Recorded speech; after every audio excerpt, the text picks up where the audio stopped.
ฮัลโหล大家好สบายดีหมดทุกคนเนาะมื้อนี้ก็มาพบกับเฉียวอ้ายเคอทางจะมาเรียนเกี่ยวกับความฮักเนาะ23คำศัพท์แล้วก็เป็นอะไรนั้นก็ศึกษาไปพร้อมๆกันเลยนะ1情人节情人节วันแห่งความบอกฮักเนาะอ่านว่า情人节2情人节快乐情人节快乐สุขสันต์วันแห่งความฮักเนาะอ่านว่า情人节快乐3我爱你我爱你คอยฮักเจ้าอ่านว่า我爱你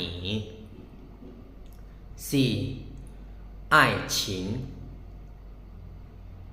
爱情ความฮักเนาะอ่านว่า爱情5爱上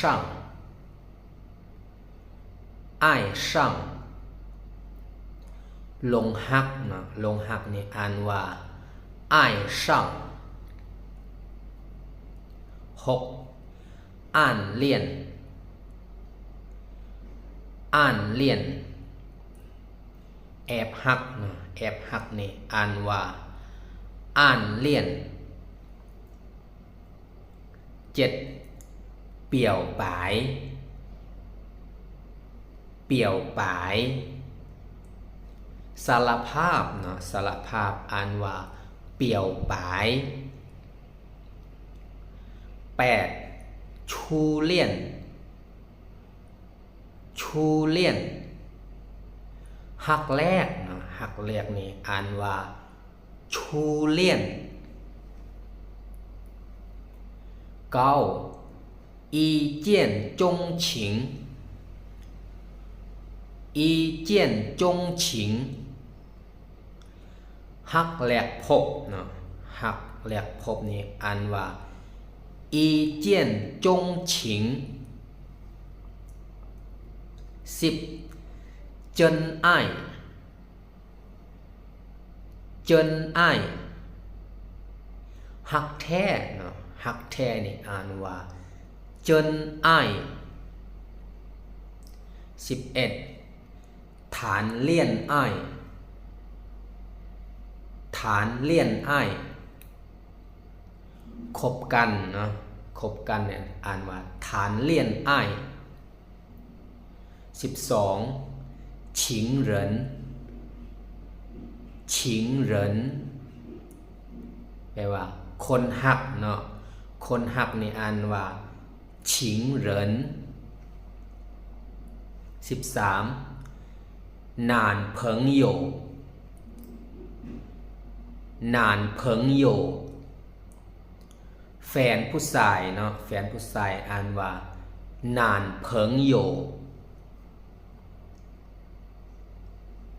14女朋友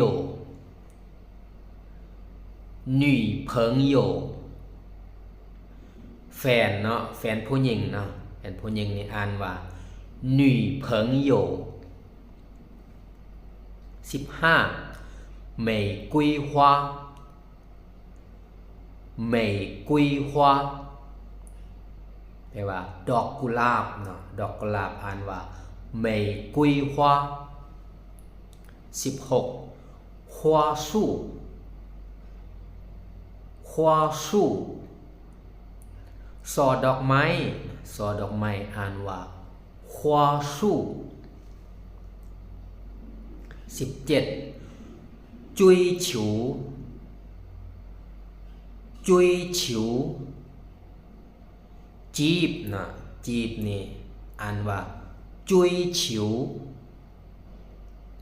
18约会约会เดทกันนะเดทกันนี่อ่านว่า约会19 ยงเป้ายงเป้ากอดเนาะเอากอดนี่อ่านว่ายงเป้าสาวซินหัวใจเนาะหัวใจเนาะอ่านว่าซินสาวเอ็ด情侣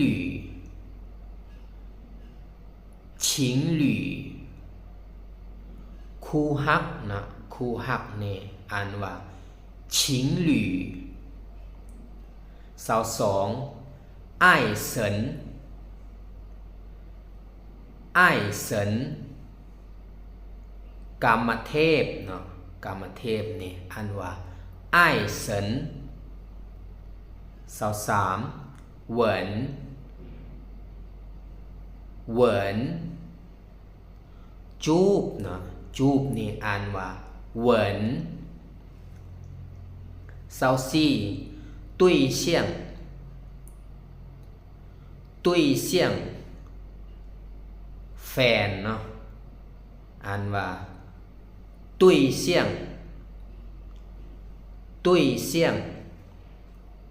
สาวห้าเป้ถ่าย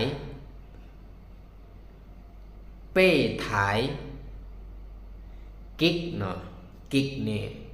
อ่านว่าเป้ถ่ายสาวหกตี้ซานเจ๋อ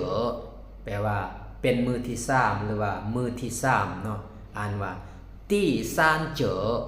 มื้อนี้เฮาก็เรียนหมดเพียงเท่านี้เนาะเจอกันในคลิปหน้าสำหรับมื้อนี้จ่ายเจียน